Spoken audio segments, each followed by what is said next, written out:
that that you can see. You know, as you go through there, we'll have everything updated on this page for the statistics for our upcoming year, I would say within the next month. But there's nothing in there that's incredibly old. So there's some good videos there, a lot of facts, a lot of information in there.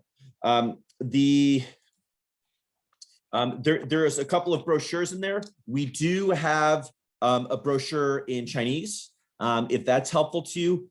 I will say, you know, we're not inundated with Chinese students like most places are. So, you know, our number of Chinese students is reasonable. And we're also putting together these in Spanish as well. I would think that's going to be done probably within the next 2 or 3 months. So, you know, they really give you kind of a general overview and whatnot, but you know, these are good documents to download as a PDF to send to people, or if you want to print them in color, they look quite nice. So RIT has continually evolved since our beginning in 1829. We were really, as we started, we were just a local technical institute, and now we've kind of really moved on to being a global education leader. We have been in our current location for a little over 50 years. So we're actually not in Rochester anymore and in the downtown part of the city. We're in the suburbs.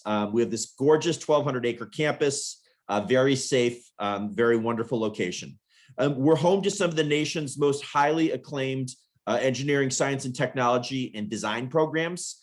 So that's kind of what we're known for. At the undergraduate level, you know, we have close to 100 programs, but 60% of our applications come to our top 8 programs. That doesn't mean that those other programs are any less worthy. It's just kind of what the market knows us for.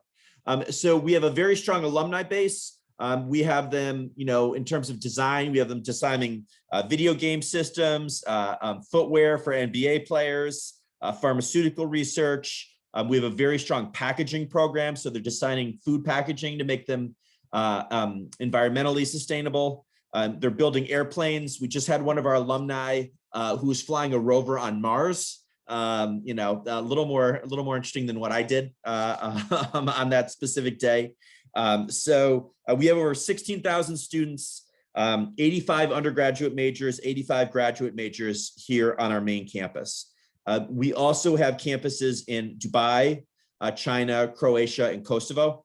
And there's kind of a dotted line between my office and those campuses, specifically our campus in Dubai.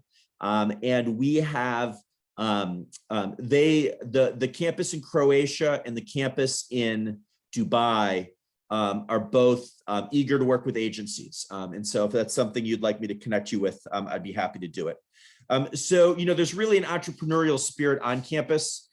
You know, it really is kind of that perfect blend of, you know, technology with kind of that entrepreneurial spirit. And a lot of that is kind of based on our co-op program, which I'll get to in a few slides. Okay, a little bit about Rochester. You know, most people, when they see Rochester, New York, they think of New York City. I'm actually from New York City, but if you look at it on the map here in the top right corner, we're really much closer to Toronto than we are to New York City. It is, you know, we do some trips to New York from time to time, and it's a wonderful place, but we're on the other part of the state. Our airport is 7 minutes away. I've timed it with me driving. I don't drive recklessly, so we're very close to our airport. You know, most of the students connect in either Washington or New York City, and we are, you know, home to some multinational companies like Bausch & Lomb, Xerox. You may have heard of Paychex, which is kind of growing in size. I'm sorry, I don't know how to turn off the automatic slides going along here, but really a wonderful place. I'm not a native Rochesterian. I've been here 5 years and absolutely love it. It's got kind of the benefits of a large city while still kind of being a small city where everything's really manageable. In terms of our academic programs, being an Institute of Technology, it's easy to gather that RIT is strong at programs in the areas of computing and engineering. But we're also very, very strong in art and design. There's a little bit of an echo here, but that's fine. Our faculty are incredibly accomplished in their fields. RIT shares its campus with the National Technical Institute of the Deaf, or NTID. So kind of alongside our campus is the largest school of deaf students in the United States. And so that's also a neat part of our culture. You know, we have, you know, there's about 16,000 of us on campus, about 900 of whom are deaf or hard of hearing. And some of them do kind of dual degrees where they're partially in NTID and partially in an undergraduate program or a graduate program. But it's part of the culture where if you're, you know, in a big event, you know, there'll be somebody there signing. So you can see we're a university that has a lot to offer, nearly 200 degree programs, even more so minors. And you can learn more of these about all these specific programs on our agency page. At RIT, we always say that you're onto something. That's kind of our motto here, and that's what we'll finish with we'll finish with this presentation with. But apart from the course offerings, you know, one of the things that makes RIT unique is our focus on experiential learning. We have a variety of opportunities, including research, internships, and study abroad. And as I said earlier, we also have 4 global campuses. We have unbelievable work outcomes for our students. You know, we've really found that global companies recruit our students through our cooperative education program. And we're one of the top 5 co-op schools. One of the things that's unique about co-op at RIT is that you don't pay tuition over the semester that you're on co-op. And actually, you know, the students get paid a fairly nice wage there. So as you can imagine, strong work experience in their field of study really leads to well-prepared graduates. You know, our graduates have what companies are looking for. We have excellent outcome rates, and you'll see some examples of some big names that our students attract here. And all of the programs listed here they work with industry partners of ours where our graduates are studying. You can find out all of this also on the agency page. One of the people who work in my office, one of our student workers, actually just a couple of weeks ago, got a job with SpaceX in their engine propulsion lab. So here she is. She's 22 years old, and she's getting a job at SpaceX. Actually, they sent her for a kind of a welcoming aboard. They sent her kind of a care package, and one of them had a sweatshirt that said "Occupy Mars, SpaceX." We do get a lot of questions about the differences between a co-op and an internship. And so I thought I'd put this slide together. You know, for co-op, it's generally paid. For us, it's always paid. For an internship, you know, a lot of times it's not. You know, it's a semester-long program for us. And we, in the class of 2019, so kind of that last kind of normal year pre-COVID, 84% of our international students went on at least one co-op while they were at RIT. So I would say that co-op is really up there as amongst the best things that we do. It really is. So we have I'll get into CPT and OPT later, but we're one of the top universities for getting CPT and OPT permissions for our students. Like I said, we have some resources for co-op, and this brochure that you can find on there gives you more details about the dedicated resources for students and alumni that they have at their disposal even after they graduate. So that is on that agency landing page that I shared with you at the beginning.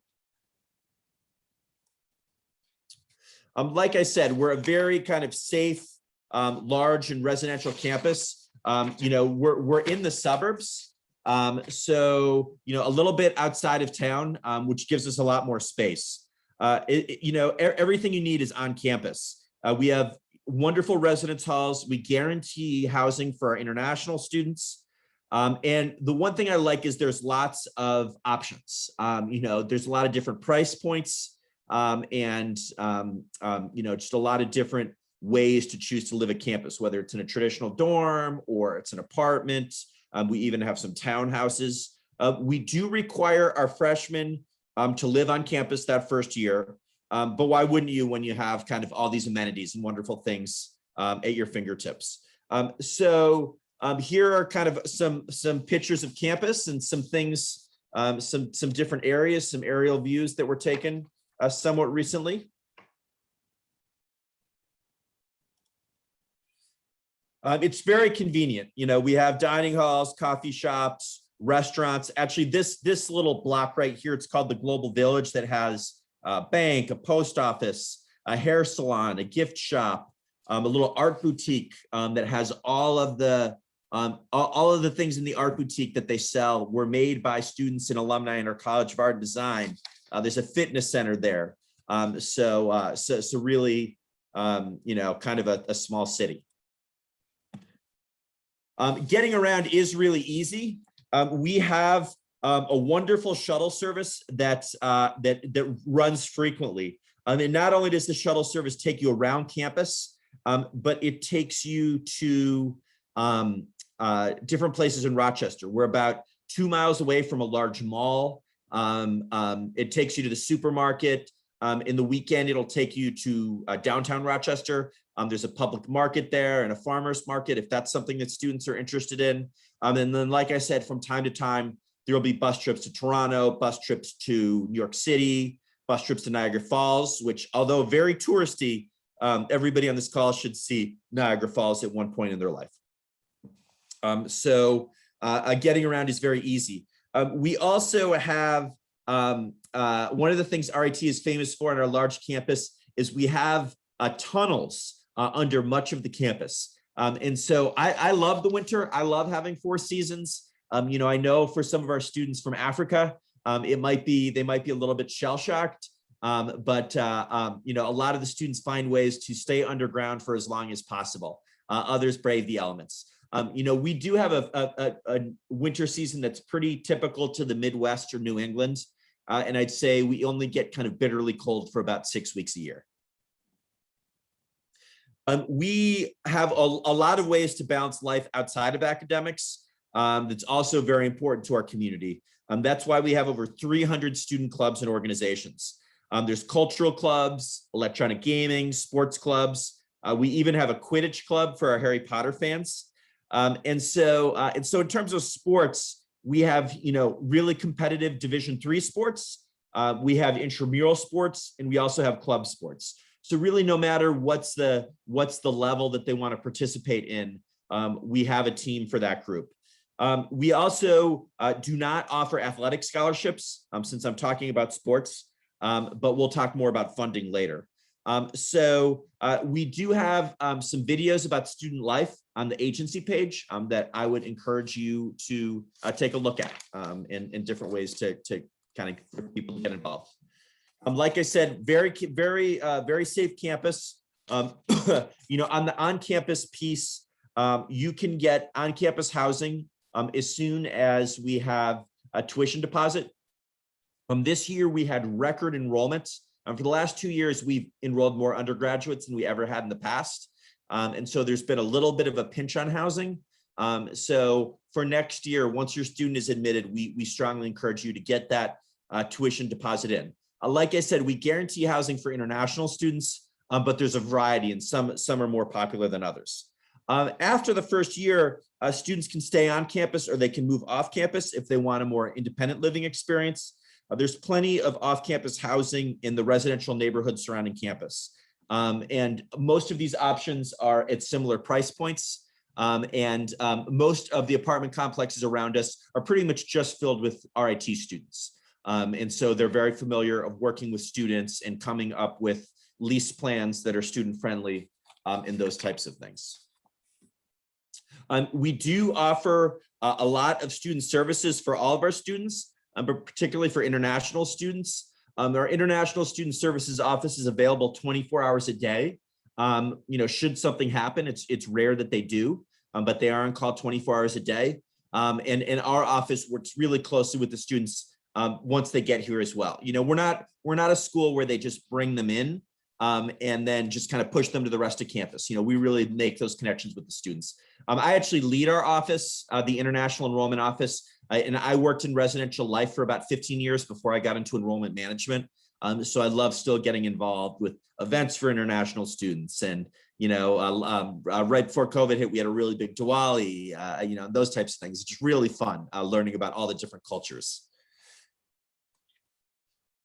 So like I said earlier, the one thing that our International Student Service does is really help with all of the pieces about the visa process. And so they help with all of the paperwork on the front end, and also in kind of ensuing years, if there should be a change to a visa or anything, to help with that. But they're also one of our key players in helping students get work permissions. And so being able to stay on for OPT and CPT.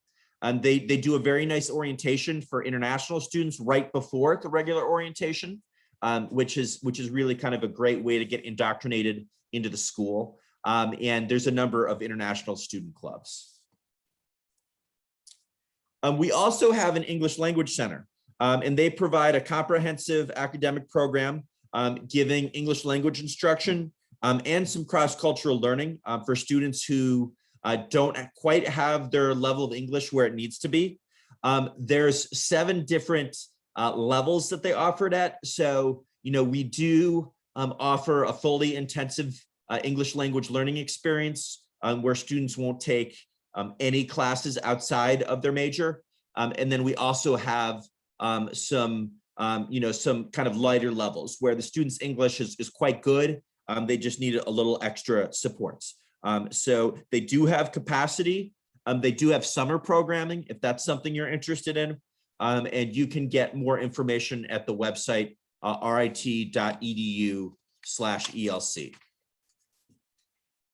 And so, why would you do a conditional admission at RIT? Because it's a good option for applicants who want to start their studies. They don't want to lose a full year to English language instruction. And so here I have the minimal TOEFL and IELTS for English. And for the TOEFL, it's a 79. For IELTS, it's a 6.5. We've just decided we're going to accept the Duolingo again for 1 more year. We're not huge fans of the Duolingo, but we understand all of the complexity around COVID, that for a lot of people, it's the best option. And so we have a minimum score of 105 for undergraduate admissions for those.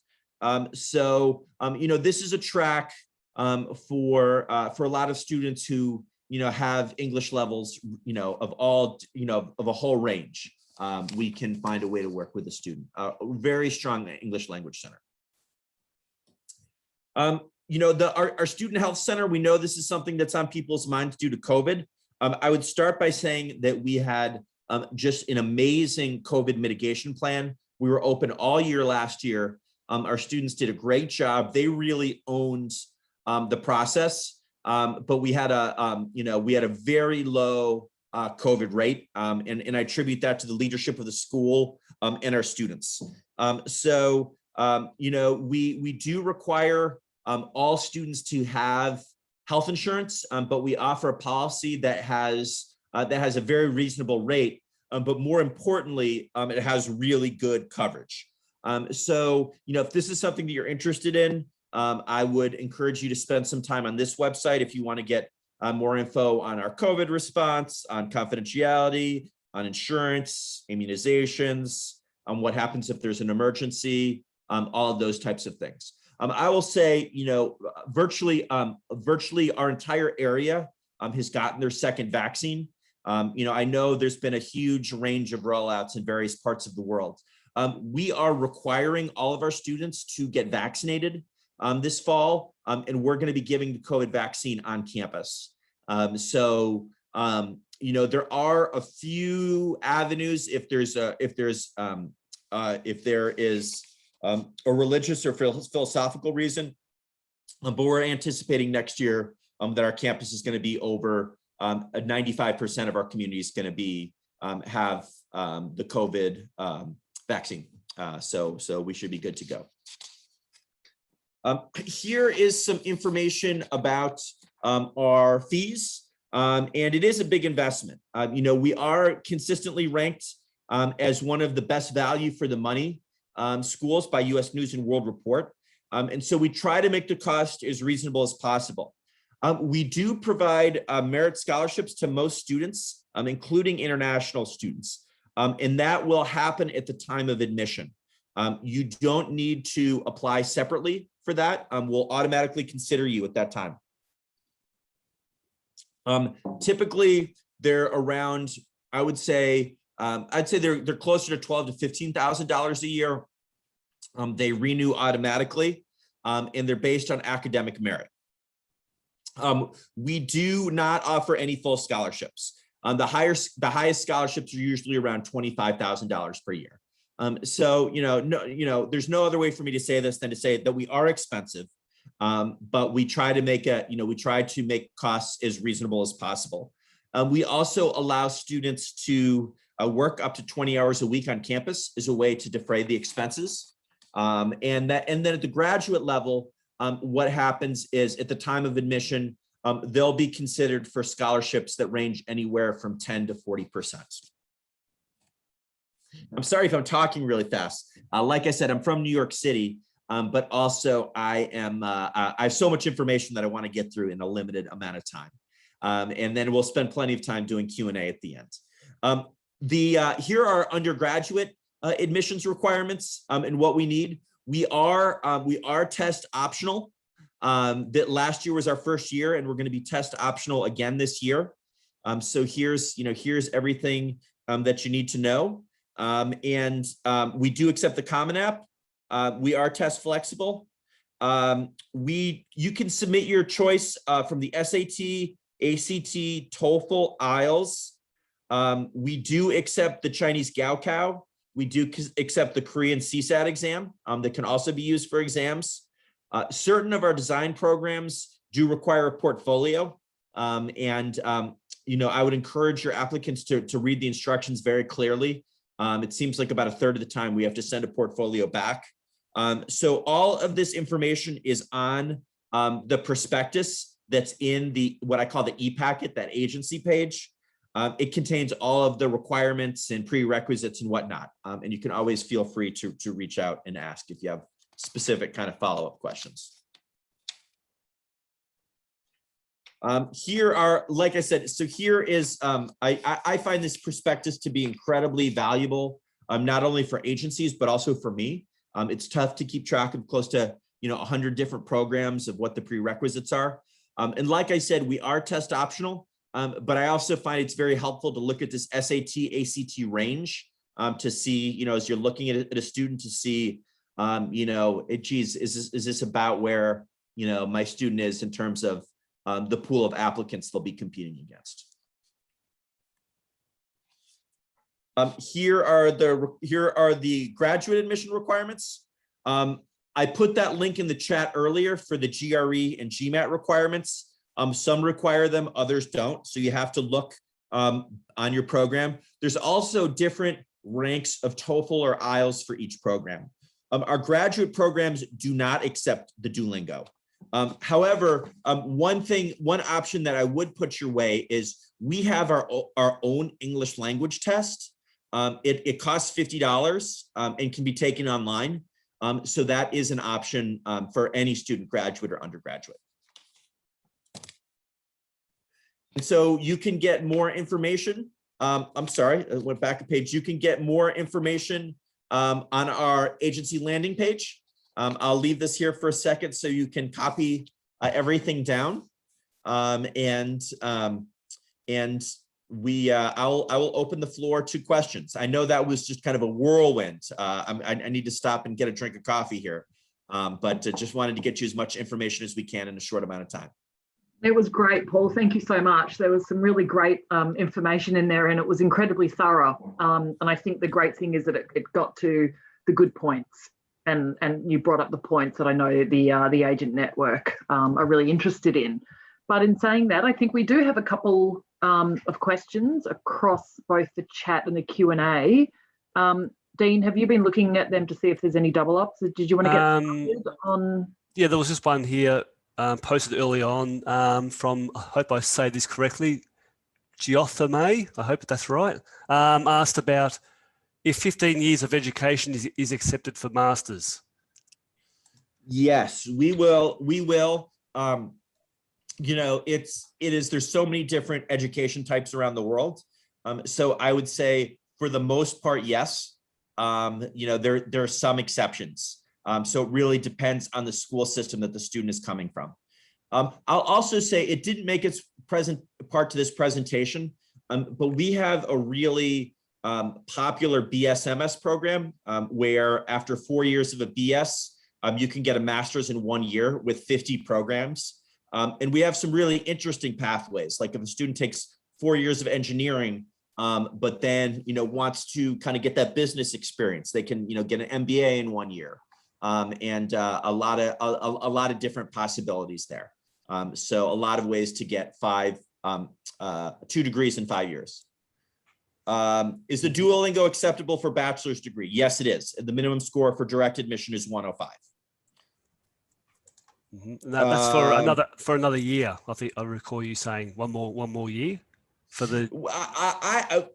We'll see. I'm hoping it's here to stay. I don't have a PhD in linguistics, but it's I know there's some imperfections with the test. But if there's nobody here that's from the TOEFL or IELTS, I'd say there's some imperfections with their test as well too. The world keeps changing, and I would, I think the market wants them to. I think students want to take it at home. They don't want to have to spend all Saturday schlepping across a city to take a test. And I know both TOEFL and IELTS have created at-home options. I think part of the problem is they didn't market those as well as they could have. Just my opinion, but the Duolingo has kind of come in and stolen a lot of their business. Can I please share some insights about the cultures and values of RIT and about RIT's logo? That's a really great question. I'm really glad you asked that. I would say if I wanted to speak a little bit about our culture and values, I would say it's definitely a campus of kind of thinkers, intellectually curious students is how I would describe them. A lot of them don't take the kind of the typical path. They're kind of their own person. You'll see students on campus with purple hair just really kind of extroverts. There is definitely a sense of kindness. There's definitely a sense of community. One of the things that I think is very unique about RIT is unlike a lot of liberal arts schools is that our students are thinking about what they want to do for the rest of their lives. And so, it's really interesting. 30 years ago, 20 years ago, when I was going to college, it wasn't, it almost didn't feel like it was appropriate for universities to say kind of, thinking about work. It was like you came to college to learn, you came to university to learn, and you just figure out your career when you got out. Generation Z is the opposite. They look at college and university as an investment. They see that they're paying money for it, and they see that they're, they want to work when they get out. So our student body is very career focused. We have great cultural humility, a great understanding.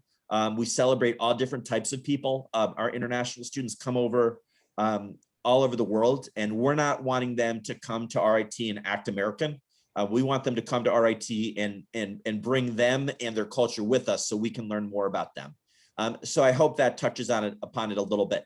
Our logo, we are the Tigers. Our big sport is ice hockey. And even our international students, we have kind of a mini arena that holds, I think, 5,000, where we'll all get on the weekend. And it's just so funny for me to bring international students there because they have no idea what's going on in the game.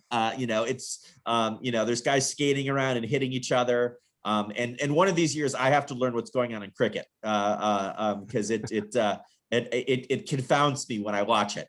But it's the same thing with hockey. But with the hockey, it's, the way I describe to international students is it's like soccer. Instead of trying to get a ball in the net, you're trying to get a puck in the net. And whoever does it the most times wins. And I try to keep it really simple. But we're the Tigers. We don't have a real tiger on campus.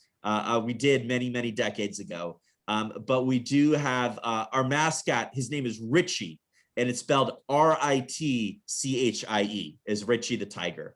And so you see Richie on campus a lot. Do undergraduate application programs have application fees?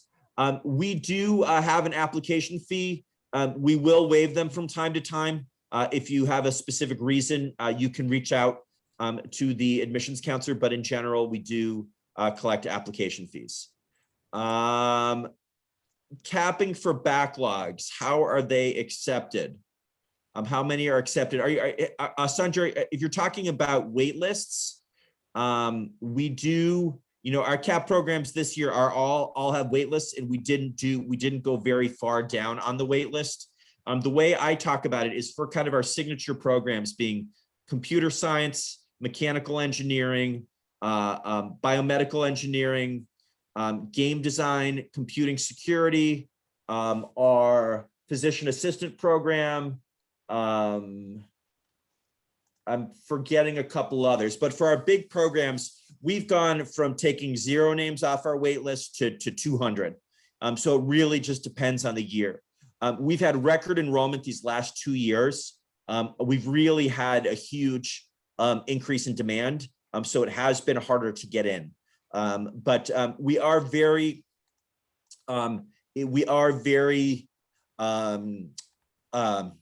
upfront with people, and particularly agents. I will say, it's funny, we have a retreat. My office has a retreat on Friday. We have about 5 one-hour sessions of what we're talking about. And one of the sessions is talking about, really what I call our third customers. For us, our first customers are the students. For international students, our second customers are their families. It takes a lot of trust to send your child to the other side of the world. And our third customer is as agencies like you. We need to make you look good. We need to make sure that you have the best information that you have.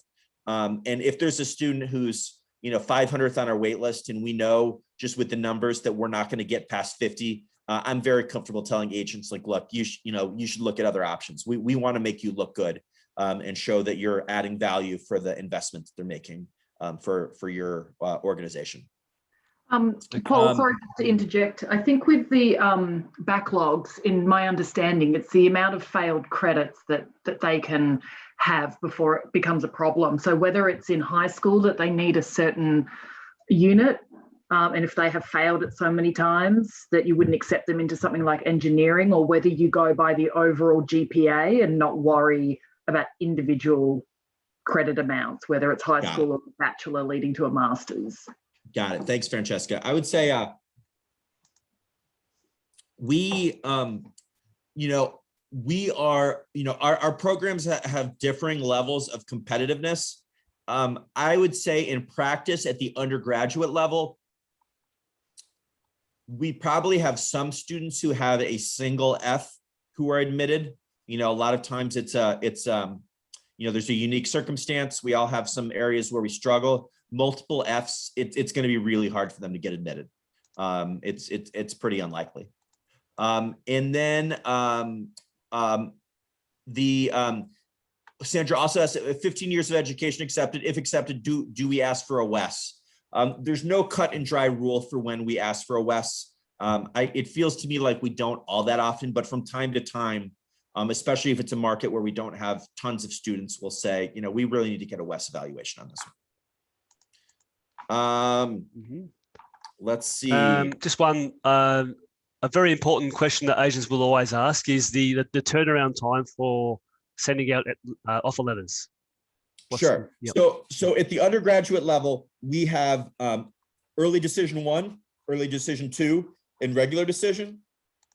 So if the turnaround time is large, it is, if the turnaround time is something that's really important, we encourage ED1 because we get them turned around within 2 weeks. Our regular decision, the last 2 years, we've released decisions after January 15th towards the end of February. In some years, if you have a latecomer and it's March or April, and it's a a decent student from a good family and those things, we can look at seeing if there's a space for them. This year, we didn't have any space. This year, if you missed our application deadline, there just weren't any opportunities. We made a couple of exceptions for a couple of transfer students where there was space. But in general, for the last 2 years, if you missed the application deadline, there wasn't much we could do for you. At the graduate level, the turnaround time is typically around 2 weeks. And we do the best we can. Sometimes it's a little longer. Sometimes it's a little quicker, depending on the time of year in the program. But we try to get them turned around very quickly. And do you issue conditional offer letters if, for example, you don't have the English test at that time of application? No, we won't do an offer letter until we have some form of testing. Sometimes we'll make an exception if somebody's going full-time into our English language center, but that student we would have applied directly through the English language center. Okay. Next, we're not accepting applications for fall 2021 at the undergraduate level. For the graduate level, we still are. Okay, great. Yep. Minimum GPA for undergrad and postgrad programs.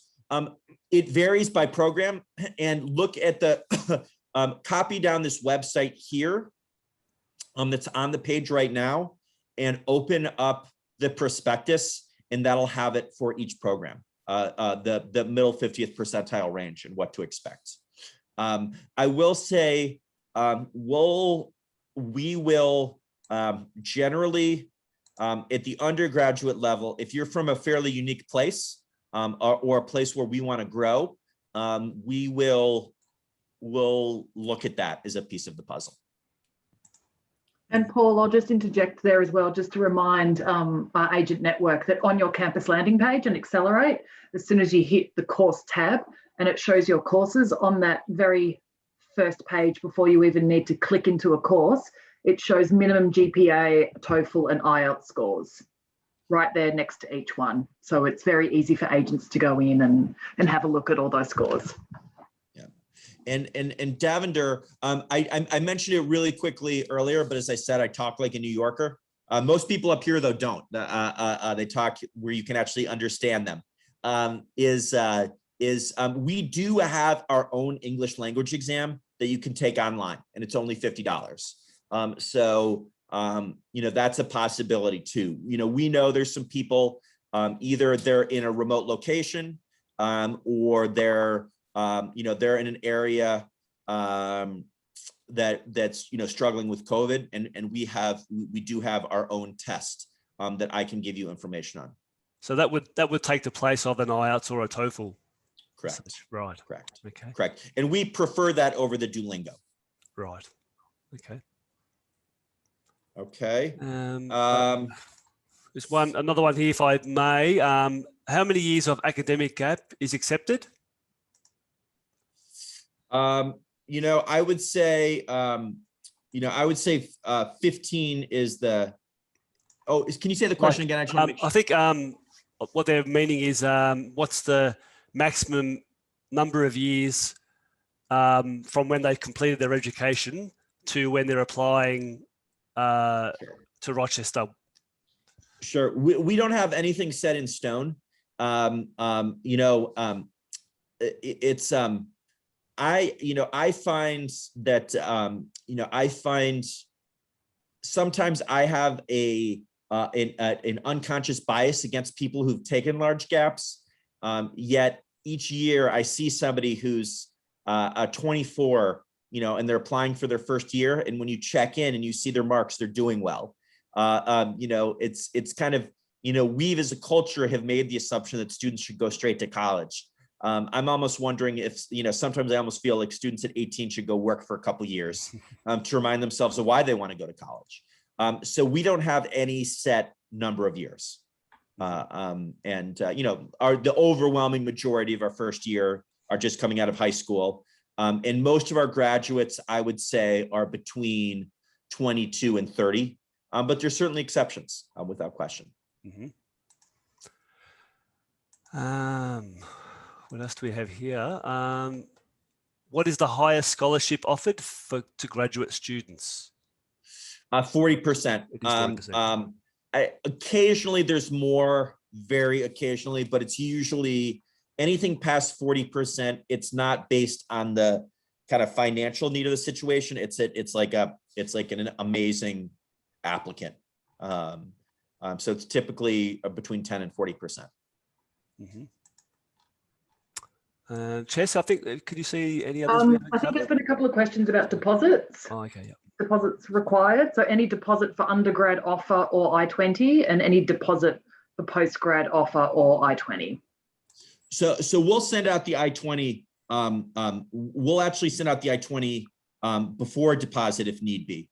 It creates a lot of extra work for us, but we just want, especially in this environment, we want to get the ball rolling as much as possible, and get people moving forward. We do require deposits for undergrad and grad. It's $500 deposit. We've to just be really honest, we have, although this year not much, but we've, a lot of universities are struggling with double depositors, with students depositing in multiple universities, and it creates a lot of uncertainty for us. If I had to guess, I was on a call with a couple international admission office directors, and it wouldn't surprise me if our band of universities in the United States increases the deposit amount in future years, because there's just too many stories of people putting $500 here, $500 there, $500 there, and then spend the summer figuring out what they want to study. And as they're doing that, they're taking a space for 5 other students at 5 other schools that want to go there. I just thought that was worth saying. Other questions?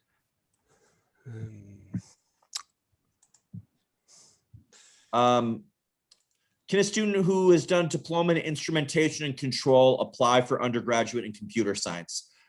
I don't know enough about that diploma program to give you a formed answer. What I will tell you is comp sci is very competitive for us. If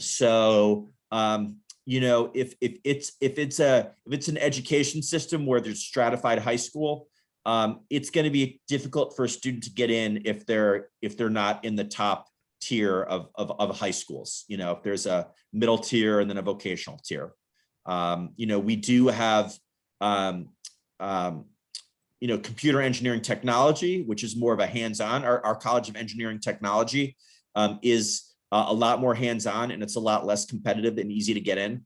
And we have some other computing programs that are really strong. What I find is it amazes me how many students apply for computer science when they don't really know what computer science is. Really what I found for the most part is, and I spent 15 years working in American private high schools. And so, which has kind of been a nice skill for me to have as a college admissions person. But what I find is that a lot of students who apply for computer science, they kind of have this stereotype where they're good at math, they like computers. And so somebody around 9th or 10th grade said, you should study computer science. And they don't fully understand what it is. And so we have some kind of boutique offerings from computer science. Another thing that I didn't mention in our program is we've just opened a $30 million Center for Cybersecurity, just opened up in January. It is amazing. I sat through a presentation about 6 months ago that was talking about how globally there's 3.5 million jobs in computing security and network security that can't be filled because the talent doesn't exist. I have a 12 and 14-year-olds, and I'm like, you guys should think about computing security. And that's one of our best programs, and it's a growing program and it's competitive, but it's not as competitive as computer science. If you have kids or grandkids, encourage them to study computing security. Let's see. I think that's getting to all our Q&A. Annie, I see there's still 70 people on the call, so that means they like what they're hearing or they're finding some value in it. So I'm trying to think if there's anything else I've missed. We're halfway through, or probably about a third of the way through, a new $150 million building that's going to be a community center, black box theater, and have a lot of other kind of community spaces. It's all glass. It's gorgeous. So we're really growing. We have phenomenal leadership. I'm trying to think of anything else that I've missed. Looks like we have another. Oh, and that question wasn't a question, just great info. Thank you. I appreciate that. Paul, I've got a question, and I do forgive if someone had already asked this, but just I'm interested in how the COVID situation is and what sort of safety measures and what's happening on campus when it comes to that, because I'm sure that's something that parents would want to know, the measures if something took a turn. Sure. For starters, I would say I'll answer that question in a number of different ways because I know this is really important to people. First, the situation here is great in Rochester. I haven't worn a mask in about a month now. Once you've been double vaccinated, you don't need to wear a mask. There's been almost no COVID in the area. Our area is very, and I hate kind of bringing in politics, but it's very liberal. It's very democratic. We're very pro-vaccine, and people are getting it. We can get the students vaccinated at RIT on arrival if they don't have one of the WHO approved vaccines. And you can walk in now. It was, at first you had to get an appointment and everything. And with my kids, we just walked right in and, didn't need an appointment or anything. It was very easy. So that's one piece of the puzzle. RIT spent $8 million adding things to our campus to make us safe for COVID. Filtration systems, barriers, all those types of things. And so this past academic year, we were open for the full year. And it was because of all those protocols. And one of the stories I really like to tell is I joined kind of this COVID safety force. It was a volunteer thing. And what they had is they actually used RIT technology and they tested the wastewater coming out of the dorms. And once it reached a certain level where there was COVID being detected in the wastewater, what they would do is that day they would lock out the dorm, and all the students would get a text on their phone saying, you need to go to the gymnasium and get a COVID test. So the students would go there. And so I was there, and I'm good at math. I was not a science person. But since I was on this team, I had all these test tubes, and I was at a computer, and I had a face shield on, and students would come up to me, and I would type in their name, and I would hand them a test tube, and they would go get a COVID test and everything. But so here I am, it was about 4 hours that I was, meeting with students. And what happened was, at one point I'm doing this for 4 hours, and I look up with it, and it's the part I'm in, it's an open space, but within, probably 20 meters of me was our provost, the president of our university, the dean of our College of Art and Design, and our vice president for enrollment management. We're all there doing the same thing I was. We're all in it together. But in the 3 times that we did that, so there were 3 times where we had to lock out the dorms and get everybody tested. One time there was 1 positive case. The other times there were 2 positive cases that they could then isolate, put in quarantine, so it didn't run through the whole campus. So we're opening next year where we're moving on from COVID, but we're not forgetting it. We're keeping a very close eye on it. And if you go to our homepage, or really any page in our domain, you see RIT Ready, that tells you everything you need to know about COVID-19. But our area of New York, all of New York at this point, is really, pretty much COVID free. The people up here are very, I don't want to say smart, but kind of trust the science and are getting vaccinated. And so, but we are requiring students to get vaccinated. And if they can't get one of our approved vaccinations, we're creating avenues where when they arrive to campus, they'll get the vaccination, begin with the quarantine, and then join the campus once it's safe to do so. That's really great. That's very encouraging. Thank you, Paul. I don't think we have any more questions, and we are pretty much on time there. Right. But that was a really great presentation, Paul. Thank you. You can feel your passion and your enthusiasm. RIT looks like a really great school, and you can feel that if everyone has the passion like you, then sign me up. Yeah, absolutely. Yeah. And really, wouldn't we all love to be 18 again and going to Oh, college? yeah. One of my favorite, Americans were very fond of sayings here. But one of my favorite sayings is, and we'll see if everybody can get this, is youth is wasted on the young. But no, it's been my pleasure, Francesca and Dean. We're really happy to be partnering with Educo. And if you have any needs along the way, just reach out and ask. Okay. Excellent. That's well, great. Thank you to our agent network. We really appreciate you joining us this afternoon, for you and to Paul for his time. If there is any more demand for the Q&A or topics on specific courses, please reach out. I have a feeling Paul's going to be more than happy to meet with everyone again. Great. Take care. Thank you, Okay, everyone. thanks, Paul. Thanks for your time. Thank you. Take care. See you. Bye-bye. Bye.